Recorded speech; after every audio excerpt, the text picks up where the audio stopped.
বন্ধুরা, ভাবো তো যদি কেউ মাঝরাতে শ্মশান ঘাটে গিয়ে জোরে জোরে হনুমান চালিসা পড়তে শুরু করে তখন কি হবে? সঠিক জানি না আমি, কিন্তু যদি তুমি হনুমানজির আসল ভক্ত হও তাহলে হনুমানজির এই কাণ্ডটা না শুনে কোথাও যেও না।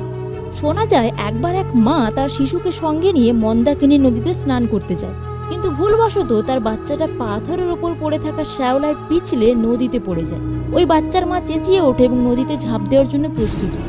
কিন্তু তখন ওই জায়গার লোকজন তাকে ধরে টেনে নিজেদের দিকে নিয়ে যায় আর বলে যে এখন আর নদীতে ঝাঁপ দিয়ে কোনো লাভ নেই, কারণ মনে হয় না এত তীব্র বেগে নিচে পড়েও তোমার বাচ্চাটা বাঁচবে।